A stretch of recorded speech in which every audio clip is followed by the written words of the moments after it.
ஆண்டவரும் இரட்சகருமான இயேசு கிறிஸ்துவின்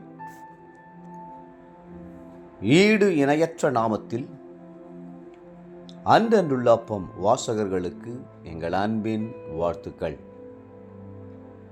2025 ஆண்டு ஜூன் மாதம் 16ஆம் தேதி திங்கட்கிழமைக்குரிய தின தியானம். இன்றைய தலைப்பு வானாதி வானங்கள். 1 ராஜாக்கள் 8:27 சொல்லுகிறது, தேவன் மெய்யாக பூமியிலே வாசம் பண்ணுவாரோ, இதோ வானங்களும் வானாதி வானங்களும் உம்மை கொள்ளாதே, நான் கட்டின இந்த ஆலயம் எம்மாத்திரம். கர்த்தருக்கென்று முதன்முதலாக ஒரு ஆலயத்தை கட்டினவர் சாலமோன். அவர் ஏறக்குறைய 40 வருடங்கள் இஸ்ரவேல் சாம்ராஜ்யத்தை அரசாண்டவர். அவர் நாட்களிலே தேவன் சமாதானத்தை கட்டளையிட்டிருந்தபடியால் ஆலயத்தை கட்டுவது அவருக்கு எளிதாயிருந்தது.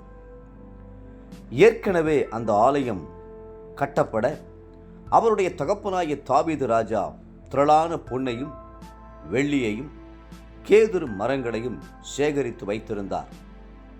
என் தேவன் எல்லா தேவர்களிலும் பெரியவர், ஆகவே நான் அவருக்கு கட்டும் ஆலயம் பெரியதாய் இருக்கும் என்று சொல்லி மகிமையான ஒரு ஆலயத்தை கர்த்தருக்கென்று சாலமோன் கட்டி முடித்தார்.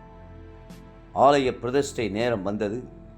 தாம் கட்டின ஆலயத்திலே தேவன் வந்து வாசமாய் இருக்க வேண்டுமே. அவர் வருவாரா? இந்த ஆலயத்தை நிரப்புவாரா? அவருடைய மகிமை இங்கே விளங்குமா என்னும் சந்தேகங்கள் சாலமோனுக்கு ஏற்பட்டுவிட்டது. ஆலய பிரதிஷ்டையின் போது தேவன் மெய்யாக பூமியிலே வாசம் பண்ணுவாரோ, இதோ வானங்களும் வானாதி வானங்களும் உம்மை கொள்ளாதே, நான் கட்டின இந்த ஆலயம் எம்மாத்திரம் என்று சொல்லி சாலமோன் ஜெபித்தார். 1 ராஜாக்கள் 8:27. உண்மையிலேயே வானாதி வானங்களும் கொள்ளாத தேவனை ஒரு சிறிய ஆலய கட்டிடத்திலே வாசமாயிருக்க செய்வது என்பது கூடாத காரியம். கர்த்தர் சொன்னார், வானம் எனக்கு சிங்காசனம், பூமி எனக்கு பாதபடி, நீங்கள் எனக்கு கட்டும் ஆலயம் எப்படிப்பட்டது, நான் தங்கியிருக்கும் ஸ்தலம் எப்படிப்பட்டது. ஏசாயா 66:1. புதிய ஏற்பாட்டில், ஆகிலும் உன்னதமானவர் கைகளினால் செய்யப்பட்ட ஆலயங்களில் வாசமாயிரார் என்று அப்போஸ்தலர் 7:48 வாசிக்கிறோம். அப்படியானால் கர்த்தருடைய ஆலயம்தான் எது? வேதம் சொல்லுகிறது, நீங்கள் தேவனுடைய ஆலயமாய் இருக்கிறீர்கள் என்றும் தேவனுடைய ஆவி உங்களில் வாசமாய் இருக்கிறார் என்றும் அறியாதிருக்கிறீர்களா? 1 கொரிந்தியர் 3:16. உங்கள் சரீரமானது நீங்கள் தேவனாலே பெற்றும் உங்களில் தங்கியும் இருக்கிற பரிசுத்த ஆவியினுடைய ஆலயமாய் இருக்கிறது என்றும் நீங்கள் உங்களுடையவர்கள் அல்லவென்றும் அறியீர்களா? 1 கொரிந்தியர் 6:19. நம்முடைய சரீரமே ஆண்டவருடைய ஆலயம்.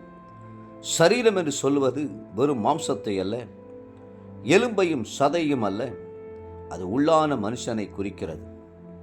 புறம்பான சரீரமும் உண்டு, உள்ளான சரீரமும் உண்டு. உள்ளான சரீரம் என்பது தேவ சாயலால் உருவாக்கப்பட்ட புது சிருஷ்டிப்பாய் இருக்கிறது. அங்கேதான் கிறிஸ்து வாசம் பண்ண விரும்புகிறார். கிறிஸ்துவானவர் மகிமையின் நம்பிக்கையாக உங்களுக்குள்ளே வாசம் பண்ணுவதே அந்த ரகசியம். தேவ பிள்ளைகளே, உங்களில் இஸ்ரவேலின் ஜெய கம்பீரமானவர் வாசம் பண்ணுகிறபடியால் நீங்கள் விசேஷமானவர்கள். நீங்கள் கர்த்தருக்கென்று அரிய பெரிய காரியங்களை செய்வீர்கள். இன்றைய நினைவிற்கு ரோமர் 9:23. தாம் மகிமைக்காக எத்தனமாக்கின கிருபா பாத்திரங்கள் மேல் தம்முடைய மகிமையின் ஐஸ்வர்யத்தை தெரியப்படுத்தவும் சித்தமானார். இன்றைய வேத வாசிப்பு காலை நெகேமியா 4, 5 மற்றும் 6 அதிகாரங்கள்.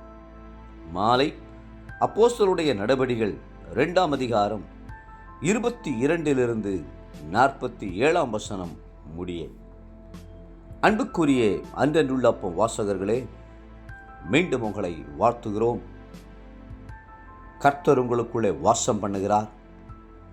கர்த்ததாமே உங்களை ஆசீர்வதித்து மகிமையான காரியங்களை உங்கள் மூலம் நடப்பித்து உங்கள் மூலம் மகிமைப்படுவாராக. ஆமென்.